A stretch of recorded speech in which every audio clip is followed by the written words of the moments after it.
To do this, I need to include a little family history. My earliest childhood recollections are that our home never included just our immediate family. There were always others living with us. Originally, they were the student girls. Who studied to become teachers and lived with us while they were in school. They usually earned their room and board by helping with child care and household duties, which made life easier for my mother and allowed some of them to go to school who couldn't otherwise afford it. As each girl graduated, there always seemed to be someone else to take their place. When my dad was writing his textbook, girls with typing skills were added.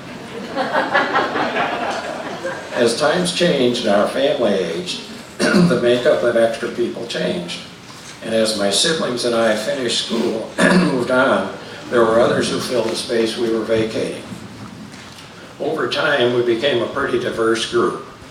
To the student girls were added young men from Star Commonwealth in Albion, young Japanese American men from a relocation camp in Arkansas. They'd all finished high school and were ready for college. They needed a place to stay and a job to support them. My parents' arrangements with college students living with us and earning room and board met that need. Foreign students from Africa, Greece, Japan, Latin America, who needed a place to stay when the dorms closed in the summer, they also enriched our lives. And not all were students. Dr. Friedman, whose name appears on a building in this campus, and his high school-age son, Martin, lived with us for 2 years while Martin completed high school. Family friends who had finished school but were still drawn to the collegiate lifestyle were also part of the group. We had a house near the campus. The address was 813 West Lovell, and the name that developed for the house and the lifestyle it contained was just 813. I have also recently described it as the original Bigelow Hall. We could fit in 10 to 12 students in the 6 rooms on the second floor, all served by one small bathroom, which was complicated because we were a coeducational group. It was normal each morning to wait in line for your turn in the bathroom, and Dr. Friedman took his turn right along with us.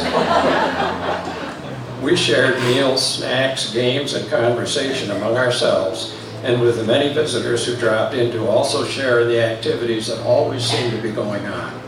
These visitors were as varied as the students and residents and added to the experience of life at 813.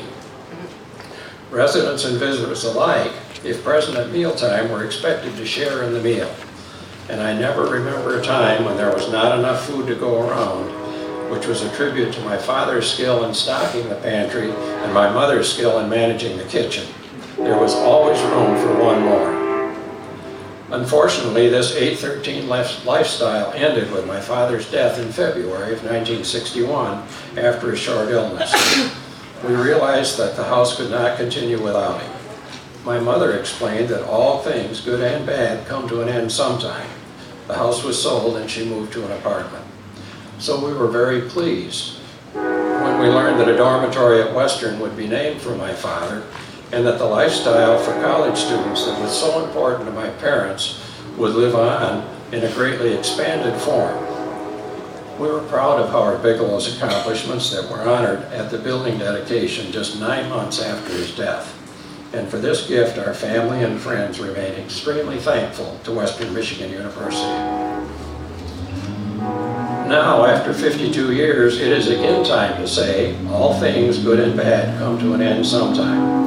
As we understand, these dormitories have served their purpose, which they serve so well, and need to be replaced. I've enjoyed hearing and seeing the plans for the replacements. These designs seem certain to achieve some of the same spirit of collegiality and sharing that characterized the life we led at 813, the original Bigelow Hall. So speaking for our family, we could ask for no greater gift. Thanks again, Western, for all you have meant to our family. It's always great to be a Bronco.